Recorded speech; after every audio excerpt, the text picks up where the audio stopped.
Hello, everyone. Welcome back to another episode of Real Conversations about Aging Parents. This is your host, Rebecca Tapia. Thank you so much for joining me today.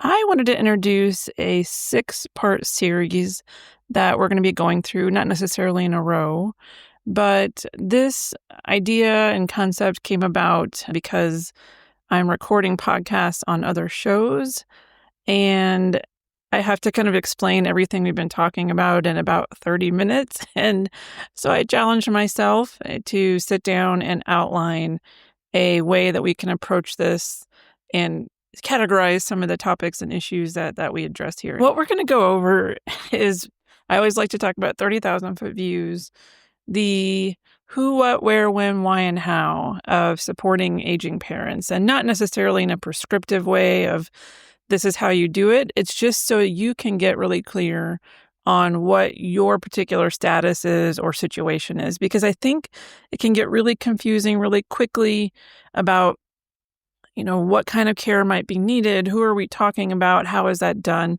And I think if we can, as a community, have these spelled out a little bit better, which is what I'm going to try to do today, maybe it would make it a little bit easier also to reference back. And so today we're starting with the very first one, which is who, and determining who in your current orbit, or maybe even a future orbit, probably easier to do current, might be somebody that you would potentially provide support to. And we'll talk later in the what as to what kind of support, but let's just focus on the who. So if I am approaching this from just a life planning standpoint, or I'm trying to sit down and maybe do some long-term financial planning or long-term housing planning, then this might be relevant. And I want to say that when I do this series, you're going to notice I'm going to use fairly neutral, I would say even cold language. And I don't mean it that way. Hopefully, if you've listened to the podcast long enough, that I appreciate that this is a emotional and difficult topic. But for the purposes of sort of setting up the framework, I'm going to use some of this more neutral language. And the reason I'm doing that is because a lot of times when you talk about an aging parent, or you talk to someone else about an aging parent, the increase of baggage, emotions, fear, anxiety, uncertainty can be so quick and so noticeable in the brain that it can actually shut down that conversation. And that's what I notice a lot. One of the main reasons I started the podcast is I wanted to kind of sit with that uncertainty and fear and move through it and decide, okay, but on the other side of that uncertainty and fear are some really valuable lessons and really valuable information that can, in turn, help me better show up for myself and my family. And so when I get my brain to engage, like on the other side of this is going to be a better version of me that takes this topic seriously, or at least treats it with a level of respect that I would want to give it, then my brain can sort of tolerate the anxiety and then get into the talking. But the brain has an easier time wading through that surge when we use more neutral language, when we use things that are more objective. So that's the difference of me saying a parent versus your parent. And imagine if, when you hear me do these interviews, we're talking about a parent sometimes by their first name. And so I'm going to try to generalize it. And that is an attempt, really, one, to make it easier to talk about, but then two, help the brain sort of relate to it maybe as a problem or something that, back in your school days where you would get these paragraph-sized math problems, you either loved those or hated those. I loved those. Those were one of my favorite things to do, but which makes me weird for sure. But that is a way that we can get better performance out of the brain and engage on the problem set better than if we are kind of going to get stuck in, I can't think about that, I'll deal with it when I get there type and, reaction. So today we're going to talk about who. And I have kind of an interesting framework, and I hope that this works, and I'd love your feedback on it. But I'm actually going to step away from using the word aging parent. And because when I say who, I call the podcast Aging Parents because that's the most common and the most easily found. Like if somebody's struggling with an aging parent, I want them to be able to find me and find the podcast. But clearly, because most of what I talk about is my grandmother, that an aging parent, kind of loose quotes, right, could be a biological parent, it could be a step parent, it could be a grandparent, Could be your in-laws, right? When you get married, assuming that your spouse has their own set of parents and or step parents or grandparents, that kind of brings in a whole other part of the orbit, right? That there's more people now in your orbit that are a generation ahead of you. And, I would say maybe to a less so extent frequency-wise, aunts, uncles, neighbors, important people. And so when I forced myself to walk through this, I decided, again, I know this sounds kind of cold and neutral, but that if I was going to make a list, then I would call it the affection and duty list. Okay, hold on with me. I know that sounds crazy, right? So I'm going to call it the ADL list, affection and duty list. And the reason why is I feel like for somebody to be on your list of people that you might support, and as you've heard through so many stories we've stepped through on the podcast, in order to have someone in your orbit that you might be able, willing to support, there is some either measure of affection or measure of duty to do so. And the way that we're going to approach this, again, I know this sounds kind of overly mathy, and I just admitted that I am a person that has an affinity for mathy type things, but we're going to use a scale. I'm almost laughing just talking about this because it sounds so absurd, but I think it's helpful. And I actually really like this idea because it can help you and I also kind of get a better idea of what's going on. So the two motivating factors, and one can exist without the other, okay, in my mind, are affection and duty. So let's talk first about affection. So I'm going to propose an affection scale of -5 to 5. And the reason that this scale is not 0 to 10 is there are so many people out there who might have a person in their life that their affection falls below 0. So if I could describe this, and then 0 is indifferent. I don't particularly have a lot of affection for that person, and I don't have a lot of animosity towards that person. Now, I was very deliberate in not choosing the word love. I think love is a very complicated term. I think depending on your social or religious or familial background, the golden rule, love one another, that kind of teaching, love can get very thrown around. And so you might teach your kids to love everyone, or people might declare that they love everyone. But affection is a little bit different. And I think affection is a lot actually closer to a motivating factor. So I can love a lot of things, but not feel motivated towards them. But affection to me was the right word because it just felt softer and more appropriate. So on the affection scale, 0 is neutral, indifferent. 5 is absolute highest amount of affection you can imagine. And you can think of this maybe for a baby who's quietly sleeping or your spouse on your wedding day. I don't know, maybe not. I think affection is a feeling. It's kind of an innate feeling. And if you listen back to episode 67, Caring for an Emotional Billionaire, I talk a lot about this. I think it's obvious from that episode that my affection level for my grandmother is very, very high. And you can also listen to a couple of other episodes we've recorded where I would say we're in the negative category. So I would say -5 would be complete estrangement, no connection whatsoever, no feeling of affection. And one of the other reasons I wanted to allow the scale to cross 0 and go negative is because I didn't think it was enough to just say, all right, well, maybe somebody has no affection for this person.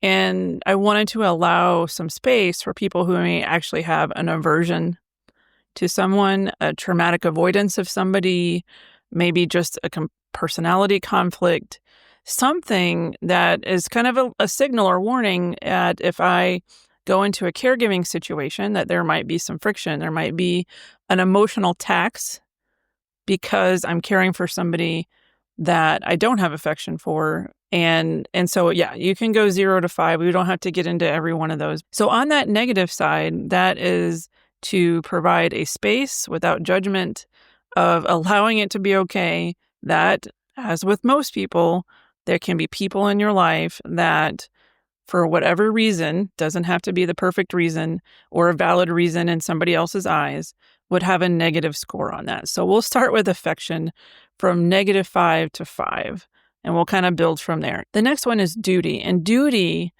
is separate from affection, and duty relates specifically to how you feel about your obligation to care for that person. And so, for example, if somebody has a strong cultural or religious tradition in their family of always bringing in the aging parent or elderly loved one into their home, that they've planned that every other home has that this is just a generational thing.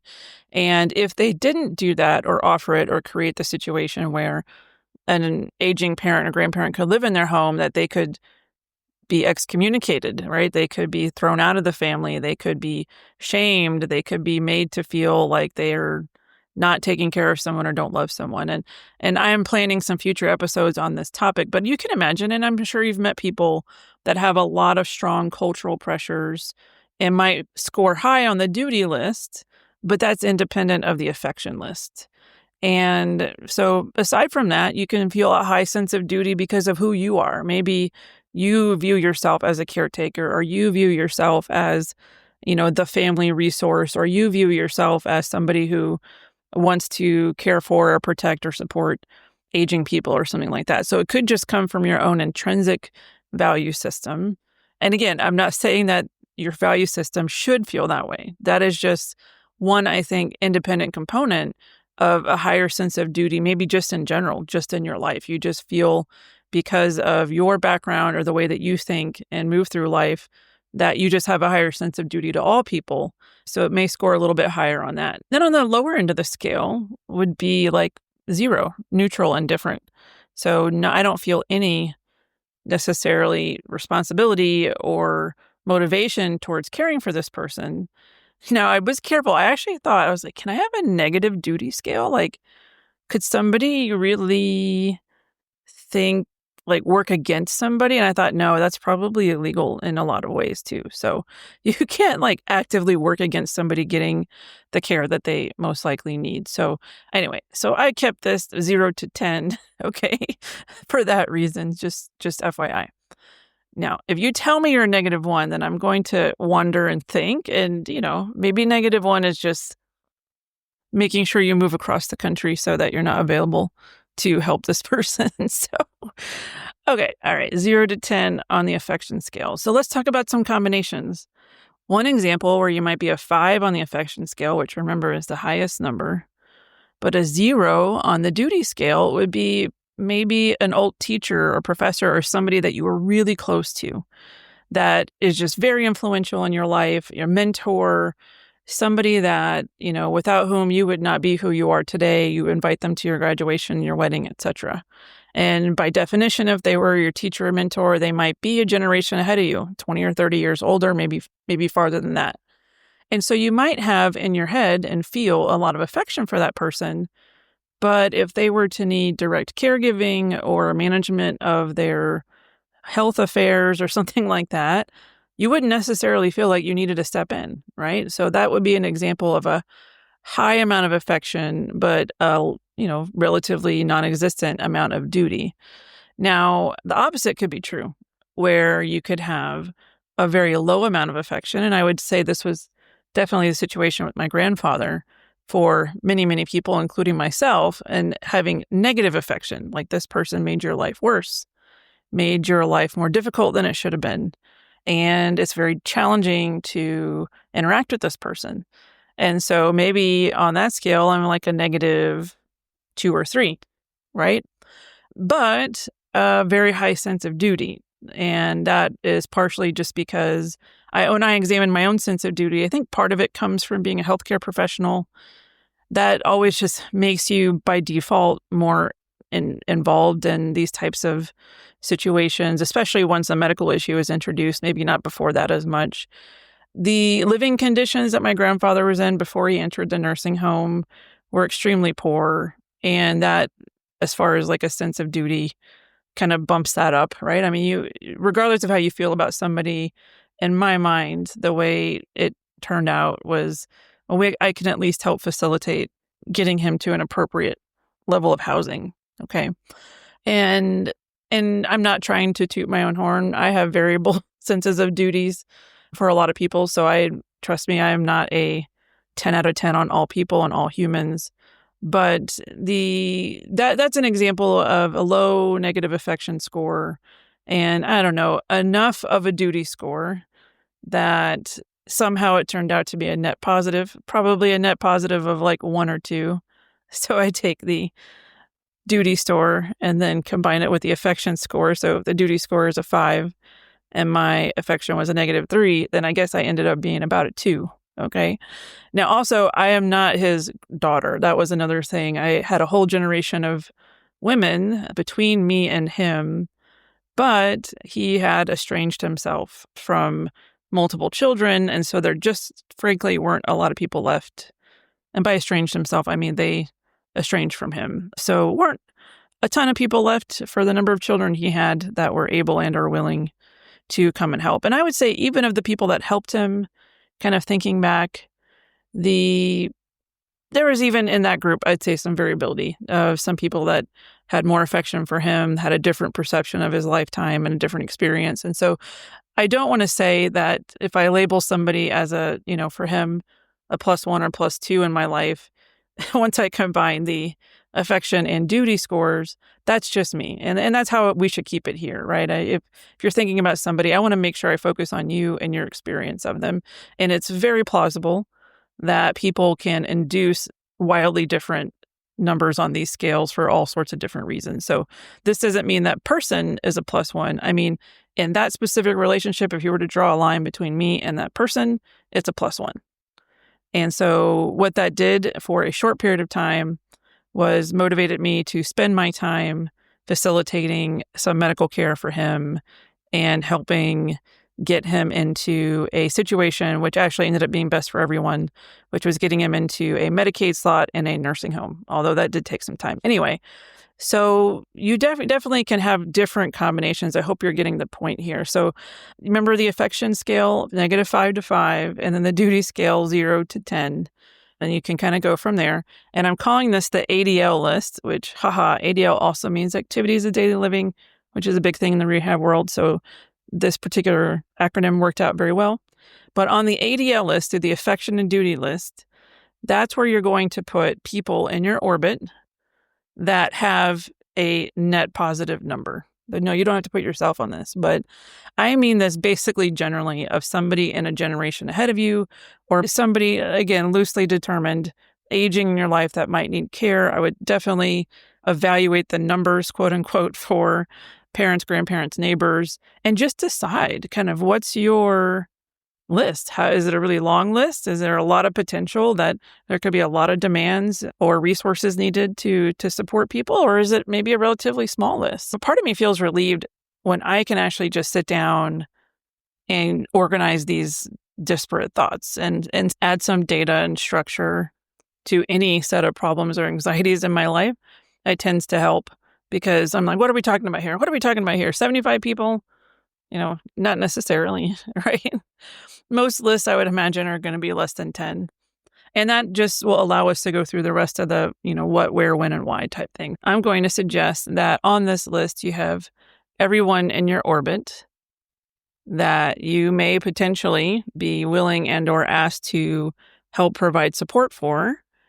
And then you do your ADL scores, remember? And then, I would loosely say over 65, but I know many people that listen to this podcast are over 65 and they're going to shudder at that. So you can make it 75. But the truth is that after the age of 65, there's about a 70% lifetime chance that person is going to need some sort of caregiving.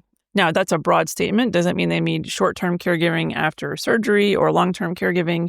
And we're going to talk more a little bit later about the percentages of chance of living in different settings. But just in general, if you were to imagine a graph, oh man, there's that math again.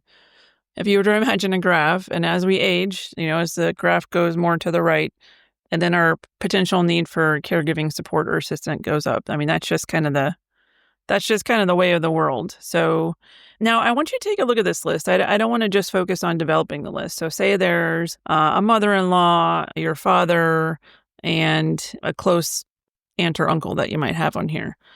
I want you to think about the reasons that they're on here. And you might think to yourself, well, obviously, this is a biological parent, or this is somebody who was really important to me throughout my lifetime, or whatever.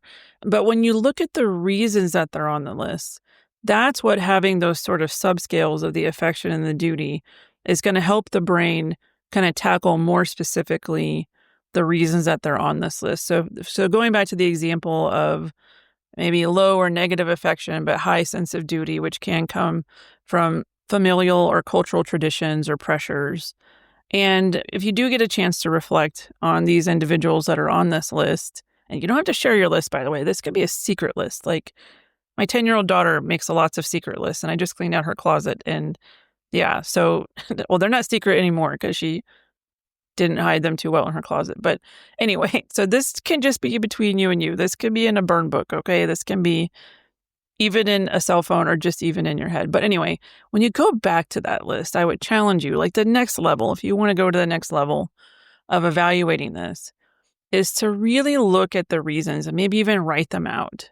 And I would not allow the brain to say because, you know. So that to me is a lazy brain answer. So I tell my brain, you're being lazy. All right, come on now. I want to really flesh this out. And then if you go through that initial resistance for the brain to kind of give that generic, oh, just because, I'm the daughter, I'm the granddaughter, I'm the blah, blah, blah, whatever. I would encourage you to push through that and get to the other side, and some more authentic answers should bubble up. Because I have to? Okay. Why do you have to? Because, and then you can really, if you just sort of persist or insist that the brain articulate a better plan, okay, this is one of the ways that we can get a little bit more clarity. And I know this can sound scary because you may not really want to know what you really think, but a lot of this exercise is helping us connect with ourselves. And when you can connect with yourselves and get clear on your reasons, then the energy will feel different. Okay. I can always tell if what I'm doing is consistent with my authentic self because of the way it feels. And I'm sure you've had the same experience where you're doing something and something doesn't feel right. And I don't mean to like live your feelings and follow all your feelings. I just mean in a deeper level of, does this feel congruent? Does this feel, symmetric with what I want for myself and that version of myself? And of course, a lot of us, including myself, live our lives asymmetric from that. So the pursuit always is to try to align it, right? But anyway, so I would get really clear, and I would just think like you're a teacher and you're asking a student a question and you're just waiting patiently for the answer to come up. And I would propose to you that you will be surprised in both directions, right? That you will get through and you will just maybe get to a point where the brain bubbles up and says, I'm afraid. I'm afraid if I don't do this, then this will happen to me. And then what can happen is now you're starting to see a little peek, a little window into the energy around that situation. And if now we're aware that sense of duty or the support provided to that person is rooted in, I'm afraid what will happen if I don't, that I know, okay, this is going to be like third level concept, okay? The reason that's important is when we go back and try to figure out one of the reasons it feels so hard, one of the reasons that there's a high burnout to supporting that person, or one of the reasons that you feel so drained or so conflicted about it. This is where you start to see a little bit of those ingredients. Now, I will say, I'm not trying to say it's a difficult situation that creates the burnout. I mean, obviously, negative feelings and burnout and frustration can happen even with a number 5 on the affection scale and a number 10 on the duty scale. So you're not immune to it there. But when I am talking to people, and hopefully you've heard enough of those interviews, you can tell, and many of them, that that's what I'm trying to get to. I really want to understand that, not only because it helps me understand the situation as a whole. And so if you really want to take this operation, like step 1 would be just a list. And I think even the idea of creating the list is a big deal, okay? Step 2 would be sort of jotting down, not in paragraph form, very briefly, some of your deeper thoughts about that. And I think this exercise will be important throughout the series and throughout life. And if you really want to get the brain to be clear, one of the hacks to getting the brain to be more clear about why it thinks a certain way is to be just doggedly unsatisfied with generic answers. So you might get some more epiphanies or some deeper understanding of yourself and that relationship to help add to the overall picture. Now, I will say that I think a lot of this is fluid. I think there are people that over the course of a lifetime, or even the course of a decade or even years, that those scales might change for different reasons. And I'm sure you can imagine why, right? So maybe your affection scale goes up because you're sentimental or you learned something new, or maybe there's a really difficult health situation and the empathy engine start up. I believe there are lots of factors that can drive both of these numbers up and down in different directions. One of the main challenges, particularly of early career or younger people on the duty scale, which if you can imagine, there are some people in your life that have a 10 on the duty scale, and that's usually your own children. And it's usually written into law that you have to take care of them and feed them and house them and provide a safe environment for them. Oh, and teach them and help them develop and, all the things that go into it. And so you already have some people in your orbit, obviously under 65, that are a 10 on the duty scale by default. And maybe that duty lessens a little over time. Maybe they go off to college and that, backs off a little bit. But for the vast majority of people I know, they all warn me, and my kids are 14 and under, but, it doesn't stop, right? And my brother got brain cancer at 28, and my mom had to drop everything and quit her job to support him for about a year as he went through that. And so that duty scale, that's why they call it the sandwich generation. Now, you probably have people younger than you that are a 10. Maybe they remain a 10. And so in a kind of a zero-sum game, right, you only have so much time and affection and resources. I think that's one of the reasons it's really important to kind of get clear on this. And you can create another list of other people in your life. And really, part of this is starting to just appreciate your own situation. Like, what's going on? Wow, this is a lot. Wow, I really do handle a lot. I really am, taking care of a lot of people or feeling really involved with a lot of different people. So anyway, and so the fluidity over time, I think, is important, and not to feel like, oh, I made the list and now they're a 4 and they're just going to be a 4. And, this is just meant to be a helpful exercise to the extent that you find it helpful. But if you end up with some people on the list that are fairly high on the affection scale and at least currently fairly high on the duty scale, I pay attention to that, right? And that is, if I'm trying to spend very limited resources and I think I might be able to help somebody, not in a pushy way, not in a judgmental way, but I become a little extra interested in their health and their housing, right? And so if there's something I can do, whether it's encouragement or setting up a pill box or paying for a gym membership, if there's an issue there, then that's pennies on the dollar, right? That's helping save the ecosystem a lot of time and energy later on. And once I've identified somebody on that list and I'm able to be present enough in that specific relationship, then that's definitely one of the focuses of that relationship. Now, of course, I don't walk in and tell my dad to get on a treadmill, although he tends to accumulate different exercise machines. And most recently, one of my brother's Peloton bikes, which is a little crazy because my dad's 6'4", and I just can't even imagine with his issues being on a Peloton bike, but he's assured me that is going to be his thing. But yeah, so I think in my dad's house, there's been a treadmill and a Peloton bike and some sort of one of those weird looking gym systems that is built on resistance training.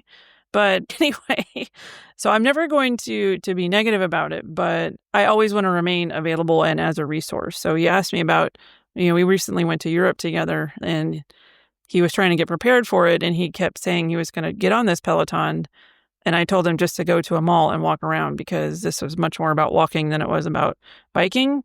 Anyway, so you can imagine. So there's little branch points of decisions. And I'm thinking, how can I help this person? How can I be available to support them?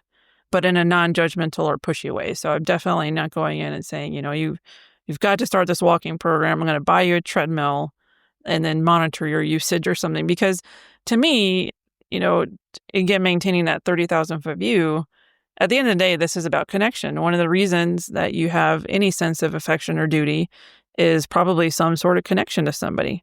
I think just the connection component alone drives up or down the affection, how much you're connecting with them. But if I think of a true positive connection, it would drive up the affection and drive up on the duty list. So you can think about somebody who maybe hasn't seen their parents maybe once a year or less than that, not necessarily a bad relationship, but a very infrequent relationship. That is one of the factors that can drive down the affection numbers and the duty numbers. You're just not that much around, or you're not even aware of what kind of help they might need. So I think those numbers can be fluid. I doubt that they're going to change drastically over time. But once you sit down and think about your personal orbit, I hope this is a way to just start with the who.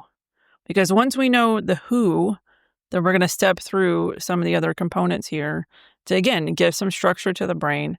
Here's the situation. Maybe it's more difficult than you thought it would be, and maybe it's not as difficult. And here's a pathway, maybe one of many, but a pathway for the brain to start stepping through what can be a very difficult and complex journey in your life. So on that note, the next thing we're going to talk about is what, and that's different modes of support, how you support somebody else. And I look forward to talking to you then. Thank you so much for listening. Hey everyone, it's Rebecca. Thank you so much for joining me today. I'd like to take just a moment to review the disclaimer. This podcast is for informational and occasional entertainment purposes only. Nothing discussed here is formal medical, legal, or financial advice. By listening to the podcast, we are not creating a patient-doctor relationship between you and myself or any of the guests. Really, it's just me and a possible guest or two, sometimes three, sitting around talking about difficult topics related to aging parents. If you have or suspect that you might have a medical problem or condition, you should seek advice from a licensed medical professional. If you have any questions or concerns, please read the full disclaimer in the show notes or contact me directly. Thank you again for joining us today. I can't wait to see you next week. Have a good day.